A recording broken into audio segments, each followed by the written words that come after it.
నమస్తే. మీ టీవీ ప్రజావాణి కార్యక్రమానికి స్వాగతం. నేను మీ ఉషా.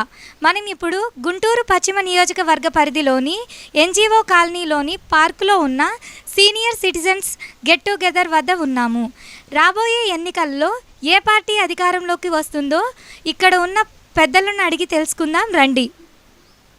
రాబోయే ఎన్నికల్లో మన గుంటూరు పశ్చిమ నియోజకవర్గం నుండి వైసీపీ నుండి శ్రీమతి విడుదల రజనీ గారు పోటీ చేస్తున్నారు. టీడీపీ నుండి పిడుగురాళ్ళ మాధవి గారు పోటీ చేస్తున్నారు. వీరిలో ఎవరు గెలిస్తే బాగుంటుంది అనుకుంటున్నారు? మీ అభిప్రాయం? విడుదల రజనీ గారు గత రెండు నెలల నుంచి తిరుగుతూనే ఉన్నారు. బాగా ప్రజల్లోకి వెళ్ళిపోయారు. మాధవి గారికి మొన్ననే ఇచ్చారు సీటు. కాబట్టి మాధవి గారు ఎవరో ఇంతవరకు మమ్మల్ని కలవలేదు, మేము చూడలేదు. విడుదల రజనీ గారు మమ్మల్ని 3 సార్లు కలిశారు. ఆమె మంచి ప్రజాస్పందన ఉంది అని నా అభిప్రాయం. మాధవి గారి గురించి మీకు తెలియదు అన్నారు. ప్రస్తుతం విడుదల రజనీ గారు వైద్య శాఖ మంత్రిగా చేస్తున్నారు. ఆమె చేసిన పనుల్లో మీకు ఏ పని నచ్చింది? ఆమె గురించి మీ మాటల్లో చెప్పండి. ఆమె విద్యావంతురాలు. ముఖ్యంగా మా ఆఫీస్కి వచ్చారు, మా సీనియర్ సిటిజన్ ఆఫీస్కి. ఆమె యొక్క ప్రవర్తన చక్కగా ఉన్నది. ఆమె మన గుంటూరు గవర్నమెంట్ జనరల్ హాస్పిటల్ని చాలా చక్కగా తీర్చిదిద్దారు. నేను చాలాసార్లు గవర్నమెంట్ ఆసుపత్రికి వెళ్ళాను. ఎందుకంటే మా సీనియర్ సిటిజన్ తరపున వృద్ధులను చేర్చడానికి హాస్పిటల్కి వెళ్ళాను. అప్పటికీ ఇప్పటికీ గత 2 సంవత్సరాల నుంచి విపరీతమైనటువంటి అభివృద్ధి ఉన్నది. చక్కగా వార్డులు నీట్గా ఉన్నవి. సూపరింటెండెంట్ గారు అయినటువంటి కొత్త సూపరింటెండెంట్ గారు బాగా నీట్గా చేస్తున్నారు ఆమె పర్యవేక్షణలో. అందువల్ల మేము బాగా పూర్తిగా సాటిస్ఫై అయ్యాము. ఆరోగ్యశ్రీ గురించి మీ అభిప్రాయం చెప్పండి. ఆరోగ్యశ్రీ బాగానే జరుగుతుందమ్మా. ఆరోగ్యశ్రీలో ఎటువంటి పొరపాట్లు లేవు. కానీ కొన్ని బాకీలు ఉన్నాయని మా హాస్పిటల్కి వెళ్ళినప్పుడు, కొద్దిగా సీనియర్ హాస్పిటల్స్కి వెళ్ళినప్పుడు కొంత లేట్ చేస్తున్నారు. ఆరోగ్యశ్రీ ఇంకా డెవలప్ చేయాలని నేను కోరుకుంటున్నాను. కొంతమంది ఆరోగ్యశ్రీ పనిచేయడం లేదు అంటున్నారు. హాస్పిటల్స్లో కూడా మనీ రావడం లేదు అని చెప్తున్నారు. దీని గురించి మీకు ఎంతవరకు తెలుసు? చాలా వరకు తెలుసమ్మా. ఎందుకంటే నేను ఆరోగ్యశ్రీ విషయం అయ్యి మేము హెల్త్ కార్డులు ఇస్తాము మా సీనియర్ సిటిజన్ ఆఫీసులో. ఆ కార్డులు తీసుకెళ్ళినప్పుడు, ఈ ఆరోగ్యశ్రీ కార్డు తీసుకెళ్ళినప్పుడు కూడా రెండింటికి కంపారిజన్ చేసి ఫండ్స్ మాకు, అంటే నేను చెప్పింది గత 6 months క్రితం సంగతి. చాలామంది వెనక్కి వచ్చారు, కొంతమంది చేయించుకున్నారు. మంచి హాస్పిటల్, మంచి డాక్టర్లు ఉంటే చేస్తున్నారు. కొంతమంది మటుకు చేయటం లేదు. ప్రజల మటుకు, ఎంప్లాయీస్ మటుకు కొంచెం ఇబ్బంది పడుతున్నారు. మీరు సీనియర్ సిటిజన్స్ కదా, గతంలో ముఖ్యమంత్రుల్ని ఎంతోమందిని చూసుంటారు. ప్రస్తుతం ముఖ్యమంత్రి పనితీరు ఎలా ఉంది? గతంలో ముఖ్యమంత్రిని చూసాము, ఇప్పుడు ముఖ్యమంత్రిని చూసామమ్మా. ముఖ్యమంత్రి గారి పనితీరు బాగానే ఉంది, ఏం ప్రాబ్లం ఏమీ లేదు. నమస్తే బామ్మగారు, మీ పేరు? ఆదమ్మమ్మ. మీరు ఎక్కడ ఉంటారు? NGOs colony. మీరు ఏం చేస్తుంటారు బామ్మగారు? నేను ఇంట్లోనే ఉంటా. మీకు పెన్షన్లు నెల అందుతున్నాయా? అందుతున్నాయి నెల. మీకు ఈ ప్రభుత్వంపై మీ అభిప్రాయం? మాకు ఇప్పుడు బాగానే ఉంది, మళ్ళీ కూడా కావాలనే ఉంది వాస్తవంగా అయితే. రైతు భరోసా గురించి మీ మాటలు? మాకు వస్తున్నాయి. ఆరోగ్యశ్రీ గురించి మందులు ఇస్తున్నారు అది అని అంటున్నారు కదా జగన్ గారు, అవి మీకు అందుతున్నాయా? అంటే మేమేం ఎప్పుడు పోయారమో ఉంది కార్డు, కానీ మాకు ఏ ఆరోగ్యం బాగానేది, మేము వెళ్ళలేదమ్మా. నమస్తే మేడం, మీ పేరు? నా పేరు శివపార్వతి అమ్మ. మీరు ఎక్కడ ఉంటారండి? NGOs colony. మీరు ఏం చేస్తారు మేడం? నేను హౌస్ వైఫ్. ప్రస్తుత ప్రభుత్వం గురించి మీ మాటల్లో చెప్పండి. ప్రస్తుత ప్రభుత్వం అంటే జగన్ వచ్చిన తర్వాత ప్రభుత్వం బాగానే ఉంది, అంతా బాగానే ఉంది. నాకు ఈబీసీ నేస్తం వస్తుంది, రైతు భరోసా పడుతుంది మా ఇంట్లో. ఈ 2 మటుకు మాకు కంపల్సరీ జరుగుతుంది. మా అత్తయ్యకి పెన్షన్ వస్తుంది 3,000 రూపాయలు. ఇప్పుడు రాబోయే ఎన్నికల్లో రజనీ గారు పోటీ చేస్తున్నారు వైఎస్ఆర్సీపీ నుండి, టీడీపీ నుండి ఏమో మాధవి గారు పోటీ చేస్తున్నారు. ఇద్దరు ఆడవాళ్లే కదండి. ఇప్పుడు వాళ్ళ ఇద్దరిలో మీరు ఎవరు గెలిస్తే బాగుంటుంది అనుకుంటున్నారు? నేనైతే మాధవి గారిని ఎప్పుడు చూడలేదండి, తనైతే నాకు పరిచయం లేదు. రజనీ గారు అయితే పోయినసారి ఎలక్షన్లో ఆరోగ్యశ్రీ మంత్రిగా చేసింది. ఇప్పుడు రజనీ గారు మరి మా వార్డు పశ్చిమ నియోజకవర్గం ఎమ్మెల్యేగా పోటీ చేయడానికి వచ్చింది, మమ్మల్ని అందరినీ కలిసింది. తను గెలిస్తే బాగుంటుందని అనుకుంటున్నాను. నిరుద్యోగులకు మంచి జరిగింది అని అంటున్నారు. సో దీనిపై మీ అభిప్రాయం? నిరుద్యోగుల సంగతి అయితే నాకు ఐడియా లేదమ్మా. మా బాబోళ్ళు ఇక్కడ ఉండరు, లండన్లో ఉంటారు. కానీ మా చుట్టాల పిల్లలు కూడా చాలామంది ఉన్నారు. నిరుద్యోగులకి కొంతమందికి జాబ్స్ రాలేదు. ఈసారి జగన్ వస్తే కంపల్సరీ చేస్తాడు. నమస్తే మేడం, మీ పేరు? నా పేరు మేరీ అండి. మీరు ఎక్కడి నుంచి వచ్చారండి? మాది ఎన్జిఓస్ కాలనీ 5th లైన్ అండి. మీరు ఏం చేస్తుంటారు మేడం? నేను టీచర్గా చేసి రిటైర్ అయ్యాను. ఓకే మేడం, ప్రస్తుత వైసీపీ ప్రభుత్వ పాలన ఎలా ఉంది మ్యామ్? ప్రస్తుతానికి బాగానే ఉందండి. రాబోయే ఎన్నికల్లో ఏ పార్టీ వస్తే బాగుంటుంది అనుకుంటున్నారు? అది నా అభిప్రాయం ఏంటంటే ఇప్పుడు ప్రస్తుతానికి జగన్ మాత్రం బాగానే చేస్తున్నాడు. ఎడ్యుకేషన్లో కానీ మరి పెన్షన్లు ఇవ్వటంలో కానీ అన్నిట్లో కానీ బాగానే చేస్తున్నాడు. మరలా కూడా వస్తే బాగుంటుందని నా అభిప్రాయం. మీకు ఆరోగ్యశ్రీ గురించి మీ మాటల్లో మేడం? నాకైతే ఆరోగ్యశ్రీ కార్డు లేదండి. మా బంధువుల్లో కూడా ఉంది. మా బంధువులు బాగానే ఉపయోగించుకుంటున్నారు. ప్రస్తుతానికి ఆరోగ్యశ్రీ మాత్రం బాగానే పనిచేస్తుంది. విద్యా వ్యవస్థ పనితీరుపై ఎలా ఉంది మ్యామ్?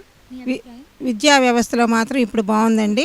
పిల్లలు కూడా మంచిగా ఇంగ్లీష్ మీడియం అని కాస్త ట్యాబ్లు ఇవ్వటం కానీ, హై స్కూల్ పిల్లలకి మళ్ళీ మిడ్ డే మీల్స్లో కానీ అన్ని విషయాల్లో కూడా చాలా బాగుందండి. ఇదివరటి కన్నా కూడాను ఇప్పుడు చాలా బాగుంది. మిడ్ డే మీల్స్లో కానీ విద్యలో మాత్రం చాలా బాగుందండి. నమస్తే మేడం గారు, మీ పేరు? నా పేరు జక్కిరెడ్డి సుబ్బాయమ్మ. మీరు ఏం చేస్తుంటారు మేడం? నేను సోషల్ వర్కర్. మీరు ఎక్కడి నుంచి వచ్చారండి? నేను NGOs colony 4th line. Okay madam, రాబోయే ఎన్నికల్లో మన గుంటూరు పశ్చిమ నియోజకవర్గం నుండి టీడీపీ సైడ్ ఏమో పిడుగురాళ్ళ మాధవి గారు, వైసీపీ తరపు నుండి విడుదల రజనీ గారు పోటీ చేస్తున్నారు కదా. సో వాళ్ళిద్దరిలో ఎవరు గెలిస్తే బాగుంటుంది అనుకుంటున్నారు? మీ అభిప్రాయం? అమ్మ, ఆడవాళ్ళు ముందుకొచ్చి పోటీ చేయటం అనేది I will appreciate any person. లేడీస్ని బాగా ఎంకరేజ్ చేస్తాను. ఇప్పుడు వీళ్ళిద్దరిలో ఎవరు అనేది ఇప్పుడు డిఫరెన్స్ బిట్వీన్ ఇప్పుడు మా పిడుగురాళ్ళ మాధవి ఆమె ఎవ్వరికీ తెలియదమ్మా, తెలీదు. మరి విడుదల రజనీ గారు ఉన్నారంటే ఆమె గత 5 సంవత్సరాల నుంచి అంతకుముందు కూడా ఆమె దీని ద్వారా ఆమెకి ఒక ఫౌండేషన్ ఉంది. ఫౌండేషన్ ద్వారా పరిచయం అందరికీ. తర్వాత ఈ ఎలక్షన్లో చిలకలూరుపేటలో కమ్మాస్ ఏరియా అనుకున్న దాంట్లోనే మరి బీసీ మహిళకి ఒక అవకాశం ఇచ్చారు. అవకాశం ఇచ్చిన దాన్ని వినియోగించుకొని ఆమె అందరిలో చొరవగా చాలా వాక్చాతుర్యం ఉంది ఆమె దగ్గర. మరి కలుపుగోలుతనం ఉంది, ఎడ్యుకేషన్ ఉంది, ఆమె ఫారెన్ పోయించింది. మరి ఇవన్నీ చూసుకొని మరి ఆమె మాధవి అనే ఆమెకు మరి ఏ ఎడ్యుకేషనో ఏమో ఎవరికీ తెలియదు. సహజంగా ఎలక్షన్స్లో ఏంటంటే అసలు ఆ వ్యక్తి యొక్క అట్రాక్షన్, ఆమె ఎలా మరి పలకరిస్తుంది జనాన్ని, ఈమె దగ్గరికి పోతే మనకు పని అయ్యిద్ది అనేటువంటిది ముఖ్యంగా గమనించాల్సిన విషయము. ఆ లక్షణాలు విడుదల రజనీ గారిలో ఉన్నాయి. పైగా ఆమె ఏంటంటే చిన్న వయసు, మరి రాజకీయ అనుభవం ఉంది. ఎందుకంటే గత 5 సంవత్సరాల నుంచి చేస్తుంది, అంతకుముందు కూడా వర్క్ చేసింది. తర్వాత మరి ఆమెను గమనించి ఒక బీసీ మహిళకి ఆరోగ్య శాఖ మంత్రి అంటే అది చాలా ఎంతో సీనియారిటీ ఉన్న వాళ్ళకే ఇస్తారు. ఆరోగ్య శాఖ అంటే చాలా పవర్ఫుల్ ఇదే అన్నమాట. మరి అట్లాంటిది జగన్ గారు గుర్తించి ఆమెకు ఆరోగ్య శాఖ మంత్రిగా ఇచ్చారంటే ఆమె టాలెంట్ ఏందో తెలిసిపోతుంది. మరి ఆ టాలెంట్ని బట్టి ఆ వ్యక్తికి ఓటేస్తే మనం అవన్నీ కూడా మనం చేసుకోగలము. కరెక్ట్గా తన పోషించగలదు, తన పాత్ర ఒక ఎమ్మెల్యేగా తన పాత్ర పోషించగలదు. ఆమెకు విచక్షణ జ్ఞానం ఉంది. తర్వాత ఫారెన్లో కంపెనీస్ మేనేజ్ చేసింది ఆమె. ఇప్పుడు ఏంటంటే ఒక వ్యక్తి ఎవరి నుంచి ఉన్నారు, ఎవరి నుంచి ఉంది, వాళ్ళ యొక్క లక్షణాలను బట్టి కూడా మనం ఓటు వేయాల్సి ఉంటుంది. ఆ లక్షణాలు ఏంటంటే అదే ఇంకా ఎవరైనా పోతే పలకరించడం. కానీ ఇప్పుడు ఆమె ఇందాక ఆయన చెప్పారు సాగర్ గారు, అందరినీ ఇప్పటికే అయిపోయింది, నియోజకవర్గం మొత్తం తిరిగింది. అందరినీ ఎవరు కనపడిన అన్న నాకు ఓటేయండి, మరి ఆడవాళ్ళు కనపడితే అక్క నాకు ఓటేయండి, మరి నా సమర్థత ఏందో నేను చూపించుకుంటా, మీకు ఏ అవసరం ఉన్నా నేను తీరుస్తా అని చెప్పి జనంలో ఆల్రెడీ అయిపోయింది ఆమె ఎమ్మెల్యే అయిపోద్దని. మరి ఇప్పుడు ఈ కొత్తగా వచ్చింది, మరి ఆమె వ్యవహార శైలి ఎవరికీ తెలియదు. సహజంగా ఏంటంటే అనుభవం ఉన్నోళ్ళే ఇప్పుడు మీరున్నారు, నువ్వు బాగా చేసావు అనుకో, అమ్మాయి బాగా చేస్తాను ఇంకా నలుగురు పిలుస్తారు నిన్ను. అట్లాంటిదే ఇది కూడా రజనీ గారిని గురించి. తర్వాత మాధవిని అసలు భయపడుతుందంట ఆమె. భయపడకూడదు, పోటీ చెయ్యాలి, నీ టాలెంట్ నువ్వు చూపించుకో, ఆమె టాలెంట్ ఆమె చూపించింది, భయపడాల్సిన పని ఏమి లేదు. కానీ ఏంటంటే నాకు అర్హత ఉందా లేదా అని అనుకోకూడదు. నీకు అవకాశం ఇచ్చారు, నువ్వు చూసుకో, నీది నువ్వు చూసుకో, నేనేమి కాదనగలను. కాబట్టి మరి మనకి సరి అయినటువంటి పరిపాలన కావాలన్నా, ఈ పశ్చిమ నియోజకవర్గానికి న్యాయం కావాలన్నా ఒక లేడీస్ని కూడా స్వతంత్రంగా పోగలం. లేడీ ఉంది కాబట్టి మేమందరం కూడా లేడీసు ఎట్లయినా సరే పశ్చిమ నియోజకవర్గంలో రజనీ గారిని గెలిపించి మన ఆడవాళ్ళ సత్తా ఏందో చూపించుకోవాలనే ఉద్దేశంతో అందరిని కూడా మహిళల్ని ప్రభావితం చేస్తూ ఉన్నానమ్మా. ఒక లేడీగా ప్రభావితం చేస్తూ ఉన్నాను. ఆమెను గెలిపించేదాకా మేము సైనికుల్లాగా పనిచేస్తాము. నేను కేవలం పార్టీ పరంగా చెప్పలేదు, షీ ఈజ్ వర్తబుల్ పర్సన్.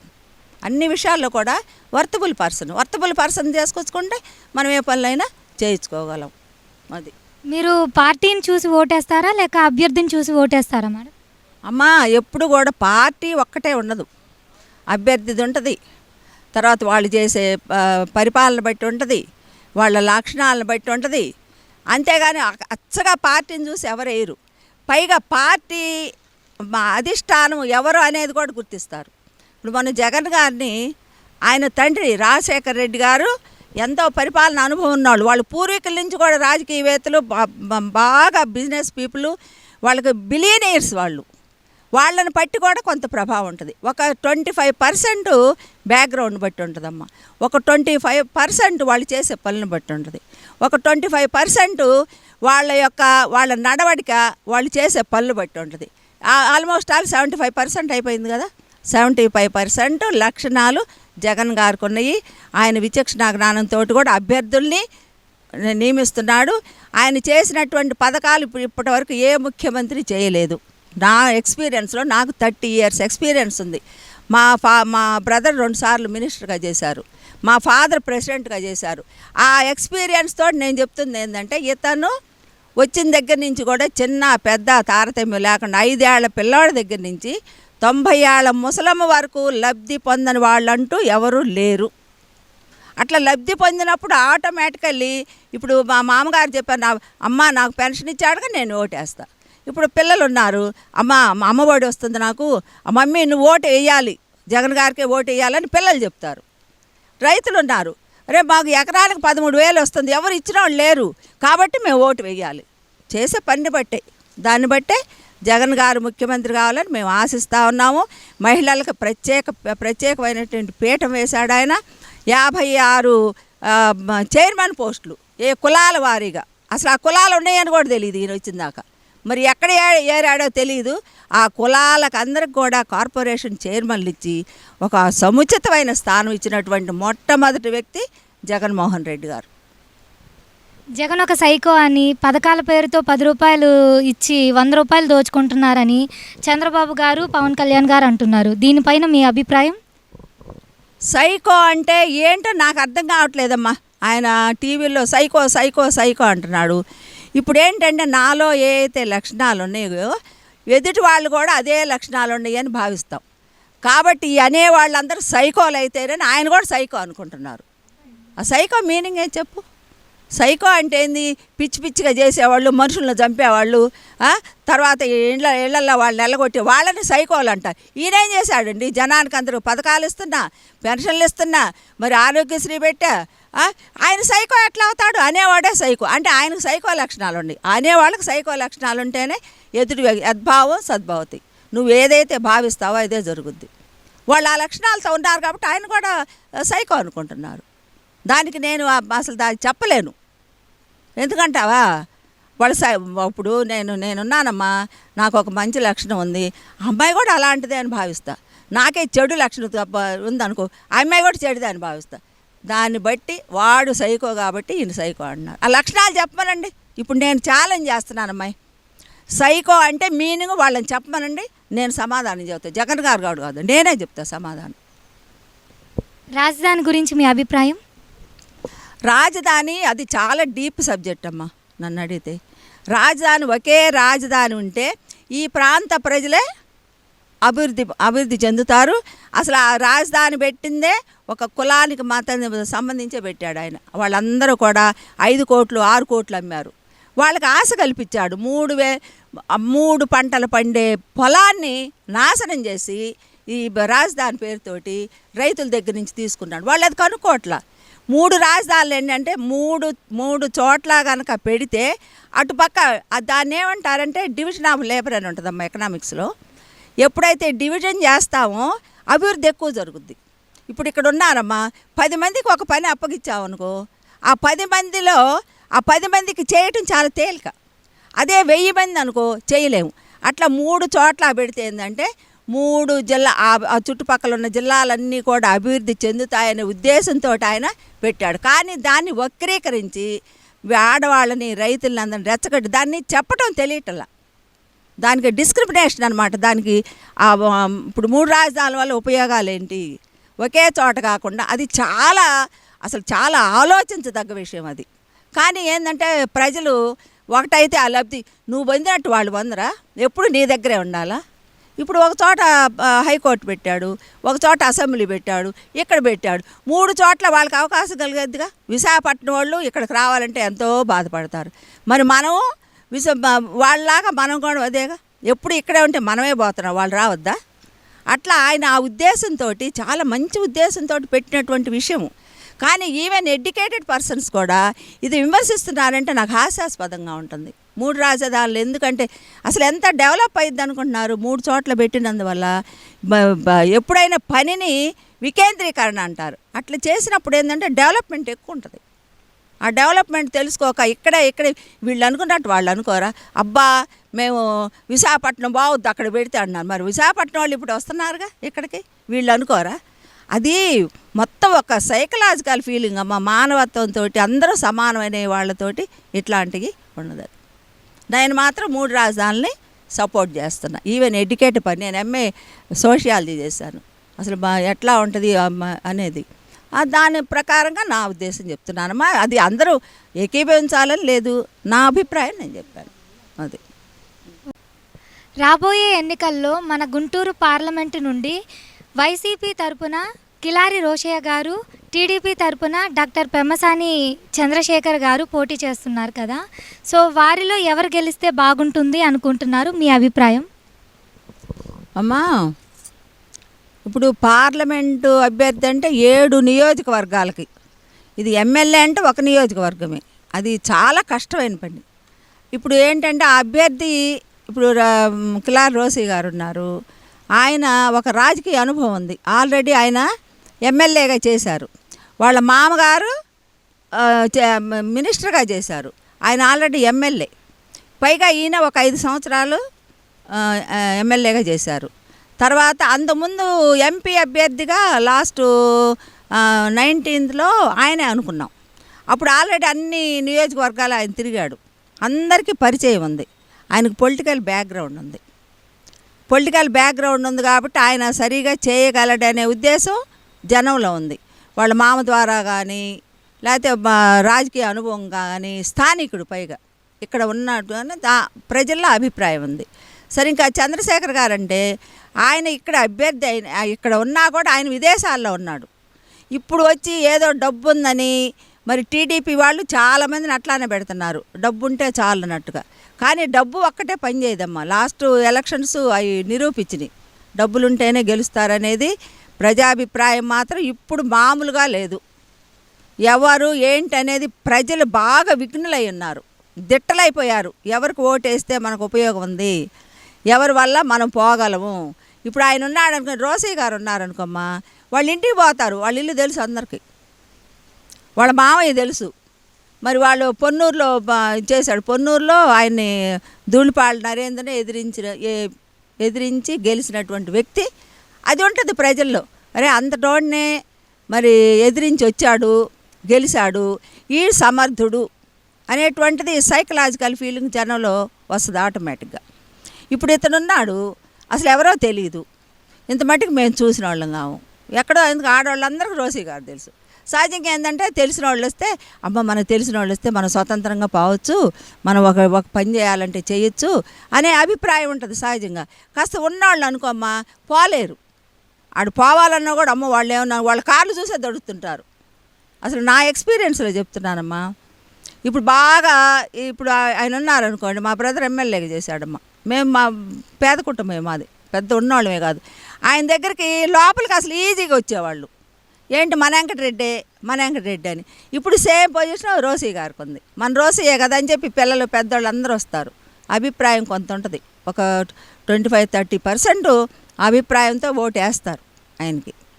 ఇప్పుడు గుంటూరులో ఇప్పుడు టీడీపీ వాళ్ళు గెలిచారు పోయిన సంవత్సరం.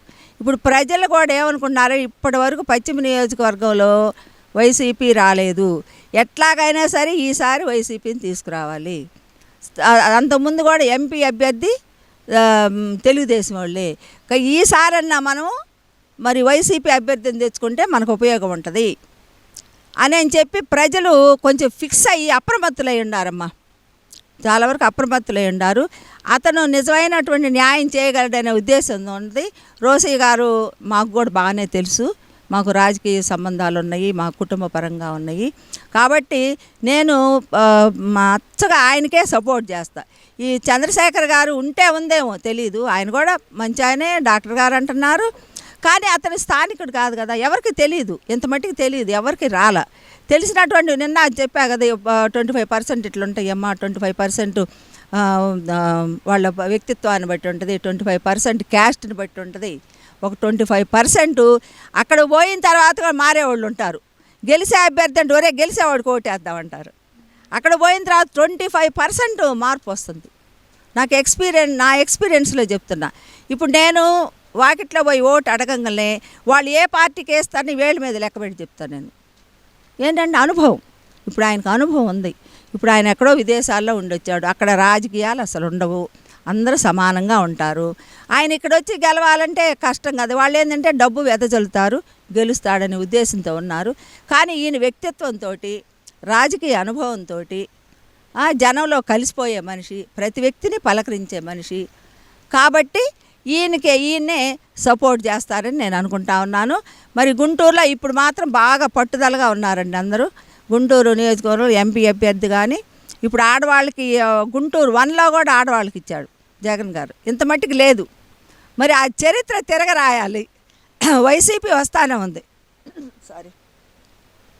గుంటూరు 1లో కూడా వైసీపీ వస్తానే ఉంది, ఇక్కడ మాత్రం తెలుగుదేశం వచ్చింది. దాన్ని ఒక దీనిగా తీసుకున్నారు, ఒక ప్రెస్టేజ్ ఇష్యూ లాగా. దానికి తోడు విడుదల రజనీ గారు మరి రోసయ్య గారు వచ్చేసరికి మనం వీళ్ళిద్దరూ మనకు కావాల్సిన వ్యక్తులు, వీళ్ళిద్దరిని గెలిపించుకున్నట్టయితే మన గుంటూరుని బాగా అభివృద్ధి చేయగలవు అనేటువంటి పట్టుదల వచ్చింది. ఆ పట్టుదల తేవటానికి నేను కూడా ఎలక్షన్స్లో బాగా పార్టిసిపేట్ చేసి వైసీపీ జెండా ఎగరటమే నా జయం అని చెప్పి మహిళలందరినీ కూడా నేను అప్రమత్తం చేస్తున్నాను. రేపు 10వ తారీఖు నుంచి కూడా ప్రచారం పాల్గొని విస్తృత ప్రచారం, నాకు ఆ ఏరియా మొత్తం తెలుసు. పార్లమెంటు వేణుగోపాల్ రెడ్డి గారు ఉన్నప్పుడు మొత్తం పెద్ద పరివి, చిన్న పరివి, ఆ నియోజకవర్గాలు మొత్తం తిరిగాను నేను. వీలైతే ఆయనకు సపోర్ట్ చేసి గెలవటానికి నా పూర్తి సపోర్ట్ ఉంటుందని మనసా వాచా కర్మణ కోరుకుంటున్నాను.